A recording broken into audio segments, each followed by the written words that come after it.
ये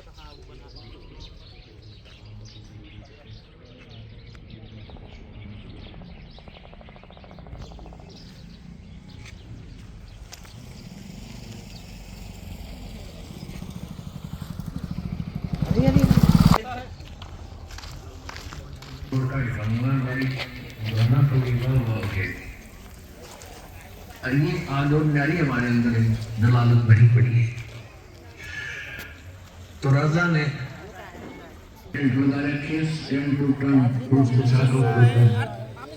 बढ़िया मस्त मिठा रखे तो भोजन शुरू हो गया।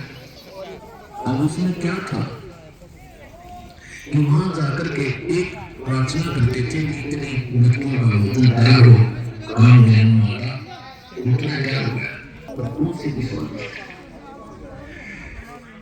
जब से खाना वाना खा लिया, राजा ने पूछा ये कहाँ से लाए, ये भोजन कहाँ से बनवाया आपने? उसने कहा राजा मैंने स्वर्ग से अपनी कमाई में अपने पुण्य डिपॉजिट करवा के वहां से मंगाई। एक काम धेनु है, इस काम धेनु गाय में इतनी वो है कि कितना इस गाय को छीन लो, सांडो की यारी इतनी हो है सैनिकों, इस गाय को छीन लो तो ये कंगाल के करेगा अपना काम आवेगी, राजा के घर पे जरूर पैसे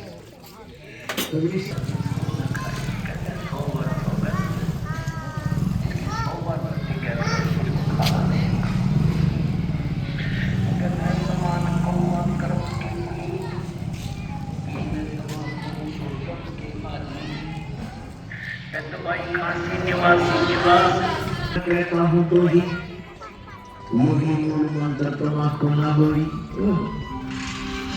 श्री रामपाल जी महाराज द्वारा बताए गए परमात्मा के विधान को जानकर उनके करोड़ों अनुयायी नशा को हाथ तक नहीं लगाते। परस्त्री को आयु के अनुसार माता, बहन या बेटी के नजरिए से देखते हैं, जिससे समाज में बहुत बड़ा बदलाव देखने को मिल रहा है।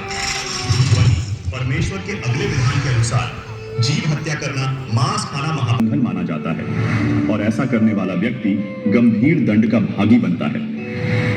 प्रत्येक जीव में परमात्मा का अंश होता है, इसलिए उनके प्रति दया और करुणा रखना ही सच्ची धार्मिकता का प्रतीक है। लेकिन भारतीय इतिहास में बलि प्रथा एक ऐसा काला अध्याय है जिसे हम कभी भूल नहीं सकते। ये एक ऐसी क्रूर परंपरा है की भी बलि दी जाती है। आइए आज के इस वीडियो में इस अंधविश्वास और अमानवीयता के इतिहास पर एक नजर डालते हैं। सबसे पहले जानते हैं बलि प्रथा क्या है। बलि प्रथा एक ऐसी प्रथा है जिसमें किसी देव या देवता को प्रसन्न करने के लिए जानवरों को मारा जाता है। ये माना जाता था कि बलि देने से देवता प्रसन्न होंगे और भक्तों की मनोकामनाएं पूरी करेंगे। लेकिन दर्शकों, यहाँ एक प्रश्न ये उठता है कि क्या परमात्मा भी भेदभाव करता है? क्योंकि एक तरफ तो हम कहते हैं कि सबका मालिक एक है, अर्थात चींटी से लेकर हाथी और राजा से लेकर रंग को बनाने वाला मालिक एक ही है। विचार करने वाली बात है, क्या वो परमात्मा अपने ही एक बच्चे को खुश करने के लिए दूसरे बच्चे की बलि लेकर प्रसन्न हो सकता है? या कोई माता अपने बच्चे की हत्या करने वाले से कभी खुश हो सकती है? नहीं ना। इसी तरह पूर्ण ब्रह्म इस संसार में मौजूद सभी जीवों का माता पिता है, तो फिर उसके जीवों का गला काटने वालों से वो कैसे खुश हो सकता है? एक तरफ तो उसके जीवों को मार रहे हो और दूसरी तरफ उसे प्रसन्न करके उससे लाभ प्राप्त करने की बात सीख रहे हो।